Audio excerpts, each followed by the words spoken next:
Welcome to the Diversity Pivot Podcast. I'm your host, Julie Kratz, and this season we will be unpacking real trends, hot topics in the workplace around allyship and inclusion. Our goal is that each week you leave with tangible tools, information, practical strategies that you can take back to allies at your organization. Let's dig in to this week's topic.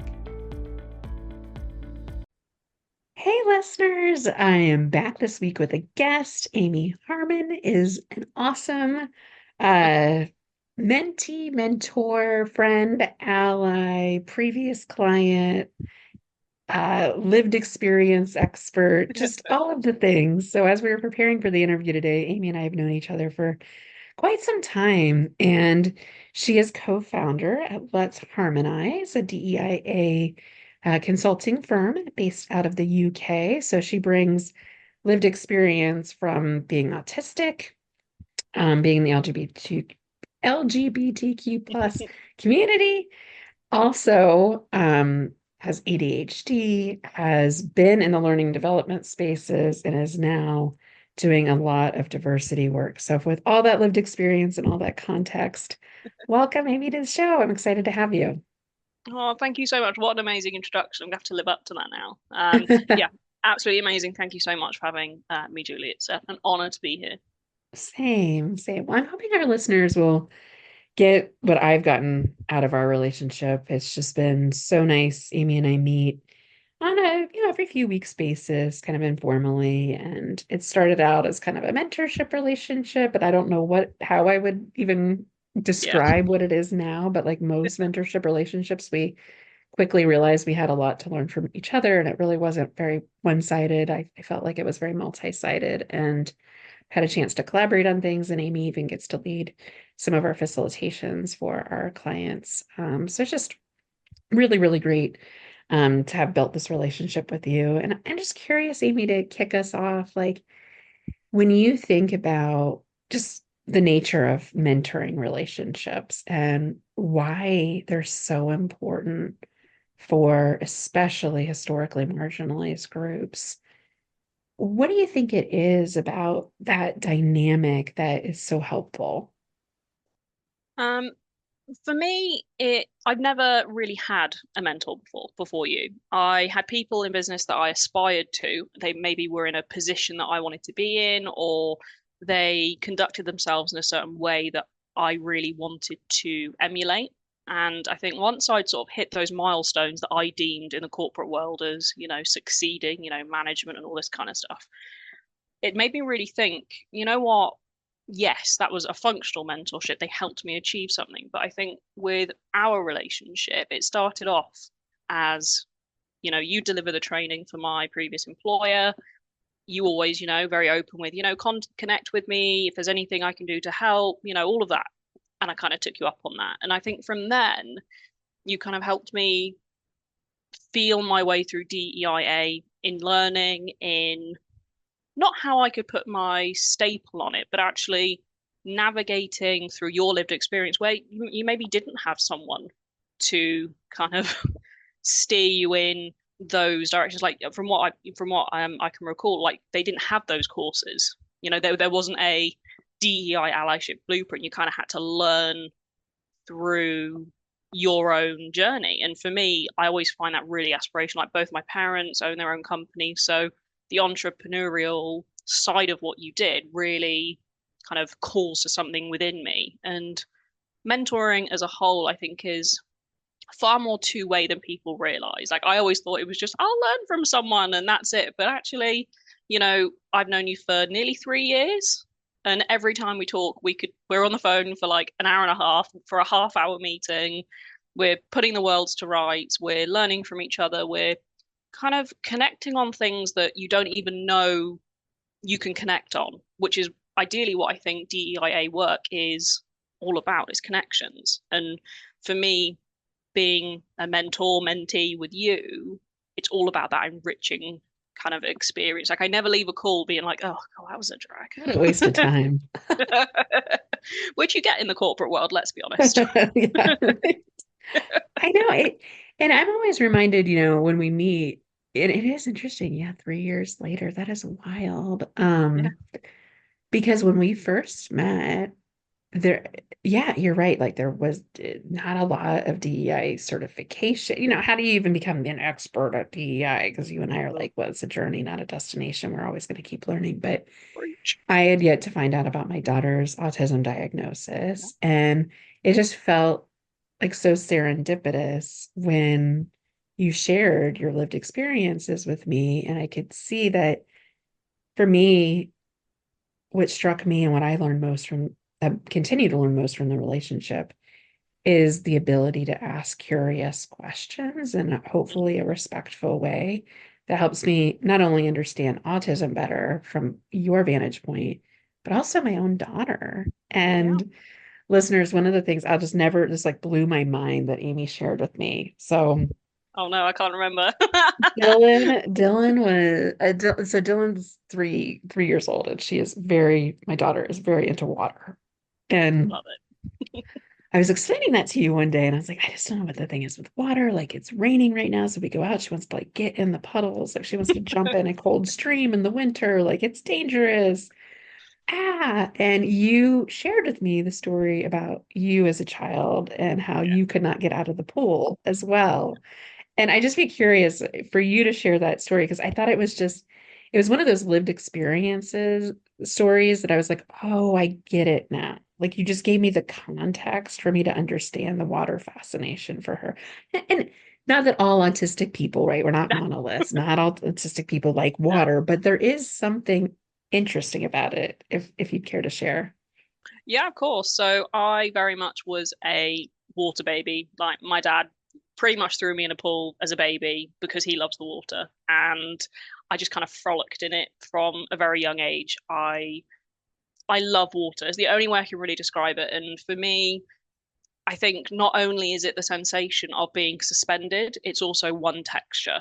So for me, part of my autism manifestation is like it's very acute things on like my fingertips, and so I wash my hands after I touch everything. I'm one of those people. Yes, it's a stereotype, but it's not my whole hand. It's just the fingertips, and I just love water. Like I would on holiday, like I remember we went to the Caribbean once, and I must have been 5 or 6, and I got in the pool after breakfast at like 7:30, like gagging. I was ready. I had my lilo, and I was just swimming around in the kids' pool, and my parents literally had to not drag me, but bribe me to get out of this pool with chips, basically, so I could have an hour where I could eat and they could reapply sun cream. But all I wanted was to get in this pool. And I was also obsessed with swim up bars and ordering drinks, like orange juice for some reason. I don't know what it is about it. Very different now as a 29-year-old at the time of recording. But it's just that like I would do everything in water if I could. I just love floating. And I know you can't see me, but I have like meter long hair. So I always used to love being a mermaid. Like I love the feel of it, just kind of bobbing around under the water. So yeah, Yeah. that's it for me. It's like the uniform sensation because there's a Yeah, lot of sensory processing, like a lot of senses that are felt and experienced in different parts of the body, yeah, especially if you're autistic. And so when you told me that story and as you tell it today, it just feels like almost like this calming, like wash of water all over yeah, your body to calm all of the different sensory feelings that yeah. you're getting. And I never really, to be honest, thought about it until we had that conversation about Dylan. And I actually like talking it through with you helped me to understand a part of me that I had no idea was a thing. I just thought I liked water, in truth.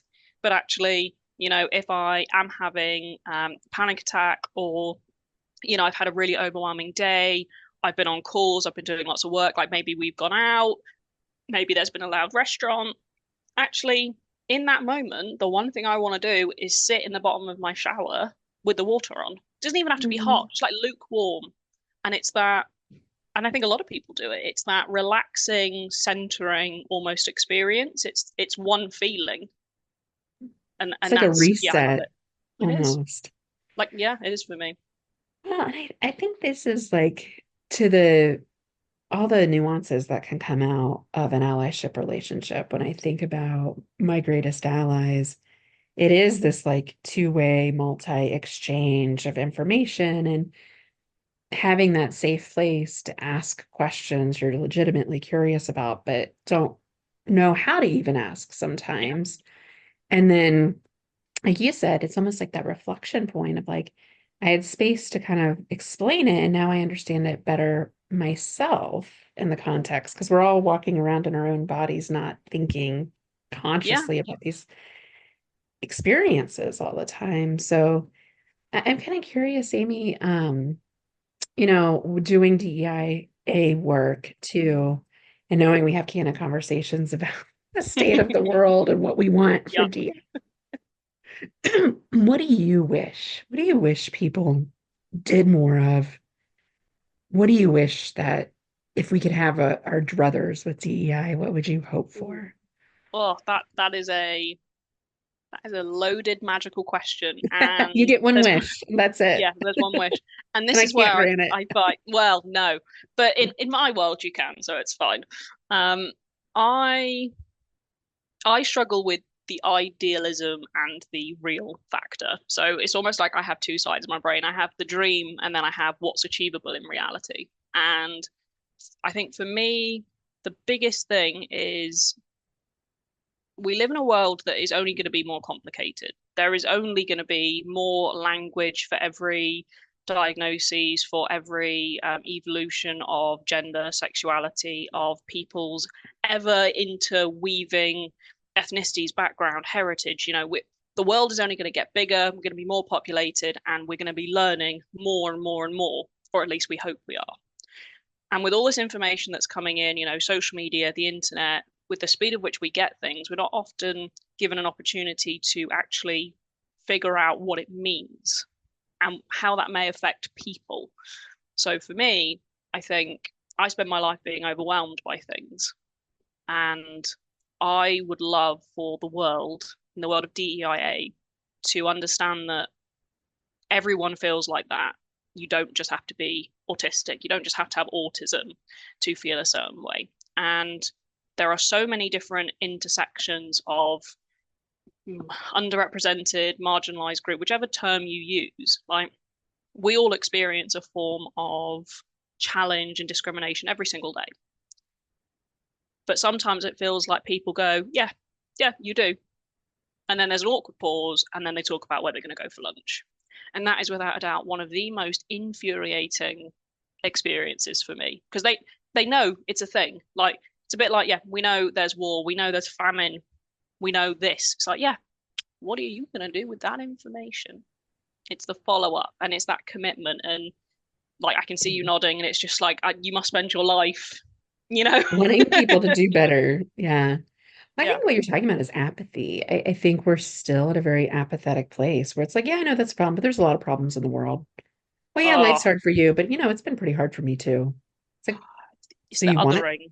to be hard for other people. So Yeah. you don't want to see the problems. And I think that's honestly where we're at with DEIA. I think people want to kind of bury their head in the metaphorical sand, not to use a metaphor, but like they It's just true. want to kind of like tune it out. Like, I can't hear it, I can't see it. It's not a problem because it doesn't directly impact my life.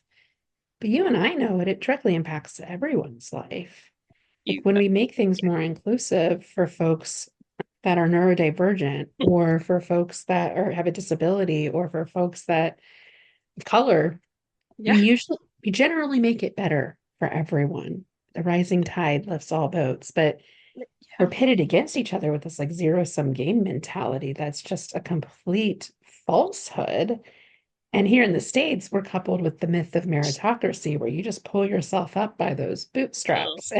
You and I don't have bootstraps, sorry. right? That metaphor doesn't Sorry. work. I couldn't hold it in. Like just that whole mindset of, you know, and I get why. I get why that mindset is there. Like I was born in a country, the UK, where, you go back 1,500 years and we were invaded by like eight different sets of people. There'll be a history person listening and they'll know the exact number. But like you had the Normans, you had the Vikings, you had the Danes, you had the Saxons, like you had all these people.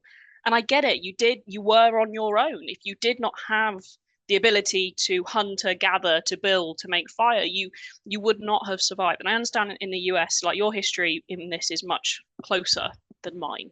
You know, you're a very young country, but just because someone can't pull up their bootstraps by themselves doesn't mean they don't have the ability to succeed. And that's, to me, is accessibility. There's a great metaphor for it. Like, we don't have bootstraps, but I'm wearing socks.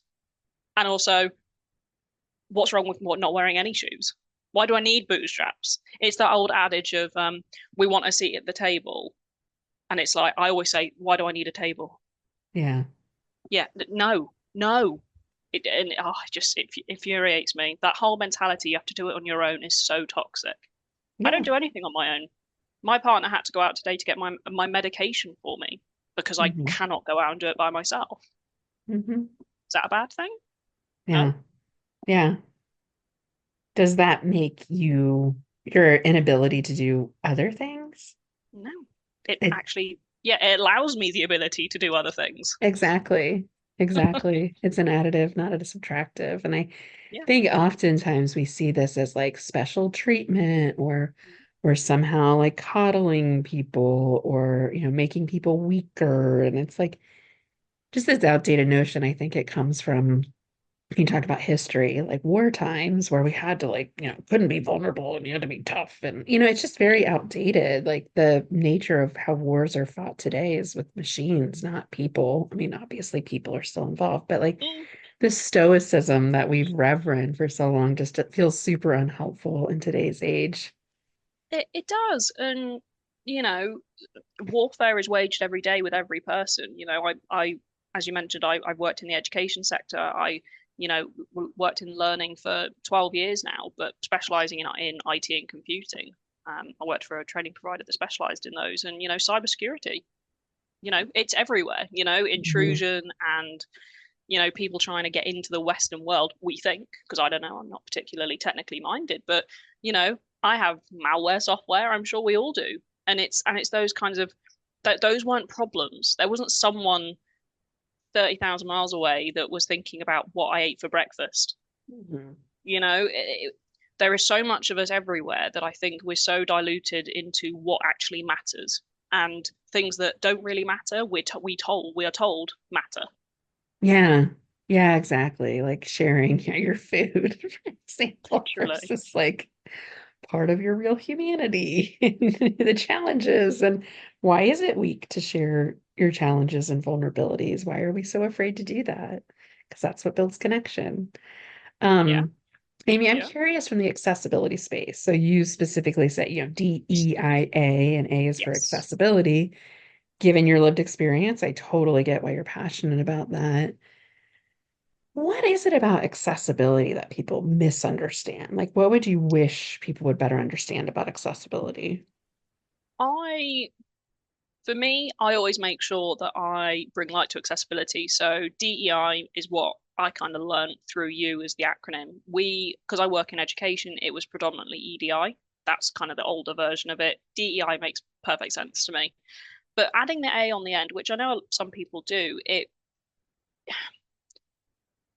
people think of accessibility as physical accessibility, which we do not have enough of, by the way. So, to anyone that does use ramps or needs levers instead of doorknobs, like I see you, I hear you, there is not enough in the world for you. But that isn't the only thing. I have dark mode on my computer because I can't read black on white because I have dyslexia. That's one thing that I have on all my devices. And that's as a really simple example of software being able to help people, but no human was behind that. And actually, accessibility, it goes beyond. It's a social. I think it's one of the biggest kind of social, well, I guess, nuances that people don't understand. It's tannoys at train stations. It's that I cannot stand. It's the feeling of I'm going on trains now. I don't know why. It's like the texture of train seats, like that weird brushed. Oh, sorry, I can't even thinking about it freaks me out. But it's all these things. I'm not saying that If you could everywhere in only the see world, Amy's face right now, and literally, like, the tags oh, too. and and it's not. And the thing is, it's not exclusive to people like me. Like, You hate tags. I hate tags. You know, there are so many things in this world that we don't like, that we don't want to have to deal with. But actually, for someone like me, it's the effect that that has on the rest of my day. So if I hear something and it sets me into a panic attack, that will curtail my whole day. It's not saying that everyone has to like everything, but actually thinking of the impact that something will have on someone. But it's a bit like offices. My old office, we used to have the radio on. Oh, trying to work with a slightly too quiet radio when you're trying to listen because it's a song, but it's too quiet to actually listen. I had the least productive days of my life in that office. And so people don't think, well, yeah, but we have the radio on. And it's like, why? Do you have a quiet area in your office? Next question, do you even have to go to the office? No, is the answer, but that's not the world the corporate wants to put out. Oh. And so much of the workplace has been defined by the dominant group, right? Someone Yeah, that presumably didn't have a disability, didn't have neurodivergent, wasn't neuro, was neurotypical rather, was probably white, male, straight, cisgender, all the things. And so when that model works for you, where you like get your briefcase and go to work and your wife or caregiver, whoever your caregiver is for presumably your children takes care of them, like that's just a very different world than the world that we're in today. And so I don't think it's about necessarily creating special circumstances or conditions for people. It's rethinking the model itself was not built with those lenses in agree. mind. And we didn't know anything about neuroscience, let alone neurodivergence, until very recently.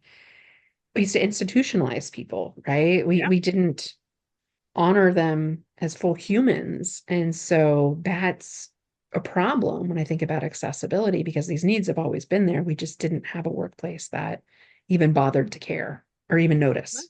and you were shunned.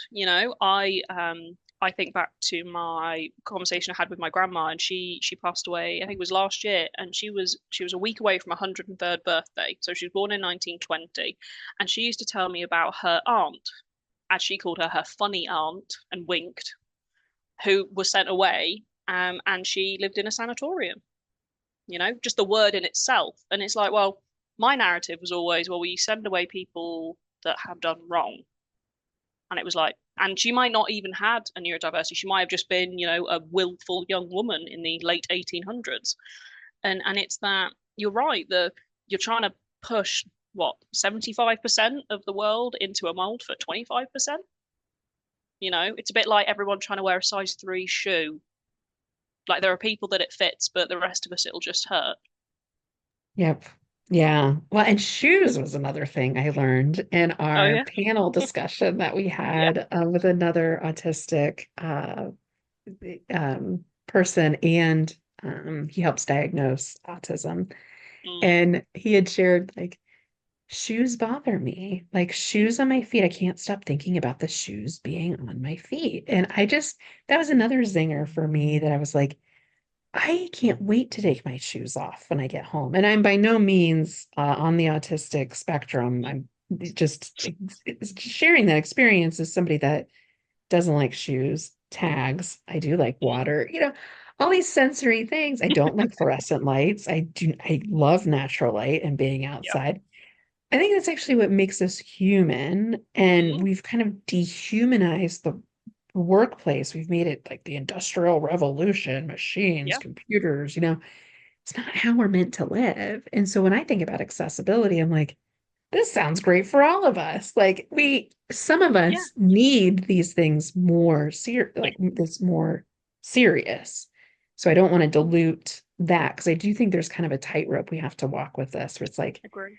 I know it's highly irritating to you. People are like, oh, I think I have autism too. It's like, all right, like Oh, that's yeah. that's a Well, whole thing too. it You can say you it can identify, but yeah, it's a yeah. It the phrase like everyone's a little bit autistic. And it's yeah, like, yeah, okay, great. That's othering in a whole other way. But there are just as I said earlier, just because we dislike the same thing, that doesn't necessarily, as you said, like doesn't mean you're on the spectrum. It just right. means that you dislike the same thing. It Mhm. just it's for me, it's the impact. Like if that doesn't stop you, or derail you or mean you have to go through a particular process in order to continue on with your day in life, that's the narrative. Like, Yeah, okay, so we don't have a ramp for someone in a wheelchair.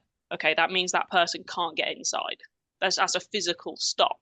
totally But different. it's yeah, it is. And it is very frustrating, I think, because I do think neurodiversity is trendy, especially ADHD. I have ADHD and autism, and ADHD I think can be perceived as, well, it is definitely trending at the moment on TikTok apparently. But it's cool to have, and as someone who has ADHD, it's a superpower. Apparently, that's what people keep telling me. But it's just part of who I am. It Yeah. explains to others a little bit of the way I am. But again, it's that trope of everyone with autism is the same. No, I'm not a male and I'm not good at maths. That's what I was taught. We're not a And monolith, just like with oh any no, aspect of diversity. But I do think I think there's again, the word nuance keeps bubbling up in this conversation for me mm, because I feel like it's like I identify with some of the things that you're talking about. Like I get it and I can see it and I can feel it through my own lens, even. I can empathize with yeah, it. But I can't say that I am no, that and I think that's the challenge with all of our diversity work is like you can walk up to the line yeah, of trying to understand the lived experience of the other person, empathize with it, maybe even feel some of those experiences yourself without that being part of your identity. And so you can yeah. honor the identity of someone else while also honoring your identity as not experiencing that same level of marginalization. So Mm. I don't know. I don't know, Amy. It's I think this is the conundrum of diversity work too, is we need the people without the lived experiences to understand the lived experiences of those that are marginalized, Yeah, and they can't experience them, and then they want to try to understand them, get in trouble when it, they go too far with it. yeah. It's like a bouillabaisse of confusion. I think for me, whenever I do these sessions with you and we have amazing people join, it's usually always the people that want to do good. Like very rarely do we get kind of Yeah. like people probably listening to this podcast. You're probably listening because you love Julie and you love her opinion, or someone said, have a listen, take a punt, and it's great, wonderful. But as you say, it's tapping into the people who can make the positive change because they're part of the majority, or Right. actually they're in positions of power where they can enact change that they know needs to happen. But it is that frustration of, okay, well, what terminology do I use? I don't want to offend anyone. Actually, if I just don't say anything, then that's better than saying something wrong. And Hmm. and to me, it's all about intent. If you intend to do good, as in, like, I always get asked, like, what's it like to be dyslexic? And it's like, I don't know. I'll let you know how I feel dyslexic, what my dyslexia does to me. Like, I'm not the neurodiverse Lorax, and that's what I think people find when they're potentially outside of marginalized Yeah. groups, they're outside of the underrepresented groups. They're at a loss of what to do, say, or even how to move forward. And actually, I think when it's that hard, they just go, oh, yeah, no, I've done the course, I'm fine. Because Hmm. actually, to take the time to figure out what language to use with a person of color that's in their office they've known for 15 years and they can't remember their name. Actually, someone in a wheelchair can't reach a button, they don't know what to do. And it's like, yeah, you could ask. But it's the fear. And I think, especially with neurodiversity, language, and perhaps the LGBT Q plus community as well, language is always moving. And it kind of feels like we have to move the goalposts every day. And, the woke movement, I don't think has helped with this.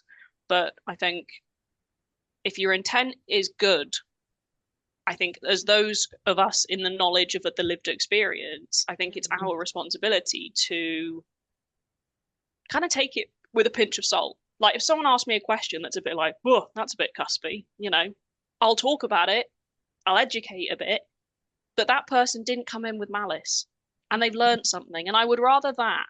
I'd rather someone come to me and say the most racistly bigoted, neurodiverse phobic thing in the world without realizing, or even with realizing, but then me be able to help them walk through it. That's our job as people in the know. And it is kind of taking the moral high ground, which kind of sucks sometimes. Because I It do does. feel It's like a lot of labor. Oh, it is. But But that's why like, we but need our yeah, allies, because if you haven't directly had that microaggression or really harmful experience yourself, you're going to have more energy to yeah, educate, more energy to push back. And if we keep expecting people that have been marginalized to fight this fight on their own, yeah, you're going to, I mean, we do experience high rates of burnout in our field, but you're going to experience more of it. Like, it is time for white people to talk about issues of race and confront issues on race. It's yeah, time for able-bodied people to talk about disabilities and neuroinclusion. And I just think it's this all risk, no reward type of mentality that people have. It's not, it's that political correctedness, it's that cancel culture mentality that's really preventing us. So I think allies just kind of think about some of the things we've shared today. I think one of the key takeaways I've had from our relationship, Aimee, has been one, I mean, really understanding neurodivergence so much more and all of your different lived experiences has been super helpful for me. But one of the things I've found as I've been getting to know more, primarily autistic people, but ADHD, et cetera, it's a huge umbrella of a lot of different types of diagnoses and informal diagnoses too, I should say. But one of the things I've been shocked by is how often neurotypical people are the ones to speak on behalf of people in the neurodivergent community. And so we hosted a panel, I'll link to it in the show notes, with I was kind of the facilitator of it. I tried not to speak as much as you and Matt was our other panelist who has autism that I was talking about with the shoes earlier. But the two of you sharing your stories and being literally in the spotlight to share your story instead of like a mm, neuroscientist or a doctor or somebody like me telling your story for you. And I think that's what needs to happen when I think about neurodivergence. We need to empower, not, they don't even need empower, like just get out of their way, get out of people's way. Just yeah, because they have neurodivergence doesn't mean they can't communicate, doesn't mean they can't present, doesn't mean they can't share their story. They don't have to. But no. I think we need more people sharing their story rather than allies trying to speak on behalf of them. Yeah, and that's where it's a management style actually that I got from my very first manager, who actually happens to be my mum and my business partner. She's my co-founder. Worked together for 12 years now, I love and that. I know, love it. And just to let everyone know, Harmonize, Harman is my surname, so we're harmonizing together. But she always taught me that, and I'm not taught, that's probably the wrong word. She always demonstrated that her job in her company, which is where I worked, not nepotism, don't worry, I did have to apply, was to lift people up, her job was to make me ready as a junior member of staff for the next step, for something I wanted to achieve. And I think that's what allyship is. That's just allyship in the business. I think allyship has such a connotation to just being DEIA.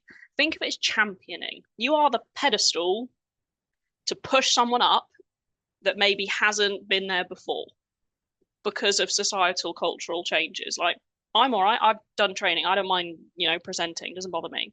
But to other people, neurodiverse or not, that might be a challenge. So how can you help? Do they need to communicate in different ways? Would an article be better? Is it, pre-recording something like this? There's so many ways and facets for the story of people to get out. But if it's not in the way that society deems it should be, it's immediately weird. It's immediately wrong. It's Yep. immediately irrelevant. Irrelevant of what the narrative actually is on. If it's Right. not digestible in 10 seconds, people don't care. And you can't talk about someone's lived experience in 10 seconds because if you can, it's probably not that deep. It's probably not that meaningful. So, And no one's yeah. learning from that. This speaks to, like, again, it disadvantages everyone because if we give people the space and grace to tell their real story, everyone learns more from that. And the person sharing the story feels a heck of a lot more comfortable. Oh, and to put it into context, I am 29, and it was the first time this panel with Matt and Julie where I have been a person that's neurodiverse with another person that's neurodiverse talking about our experience. That is the first time, and I would class myself as someone who does a lot in this field. Like I do, just from my lived experience, I've kind of talked to a lot of people about it, and that's the Um, first time. Like I didn't know anyone like me growing up ever. So that's the other reason why we do this. I don't Mm, think my life's easy, but hopefully mm, for your daughter, it will be better. There'll be yeah, other challenges, but we kind of fight the fight for the future. We don't fight for it for now. And I think yeah, that's quite a healthy mentality to have. Because if we think we're going to see the benefits now, then no, yeah, it takes sadly. time. No, we're in reverse mode right now. I'm just hoping we start moving a Oh, little bit forward again. But you're right. yeah, we Like to won't see get into work. politics, but you know, across the pond and on my side of the pond, it's politicizing something that is fundamentally just doing the right thing is wrong. Yes. And that's my narrative. Yeah. Politicizing the right thing is not correct. No. Yeah, and it's just very viscerally unfair, is what it feels like. Yeah. Aimee, it has been such a pleasure to be with you today. Thank Tell our you. listeners how can they follow you and stay in touch with you? Please do take a look at letsharmonize.com. That is our website. You can follow me on LinkedIn, Aimee Harman. I am an Amy with an AIM double E, just to be extra difficult. I'm sure I'll figure out a way of sharing it with you all, maybe in the notes or whatnot. Um, do drop me an email, drop me a message on LinkedIn. Always happy to talk about all things DEIA. And just thank you so much for listening. It means a lot, and I hope to connect with you all again soon. And thank you, Thanks, Julie. Aimee. So lovely to be with you as always. Thank you. You're amazing. Thank you for listening to the Diversity Pivot podcast. My hope is that you walked away with a tangible tool, insight, or information that you can share with other allies on the journey. If you liked this week's episode, please leave us a review. Your feedback means a tremendous amount to us. We'll be back next week with another hot topic.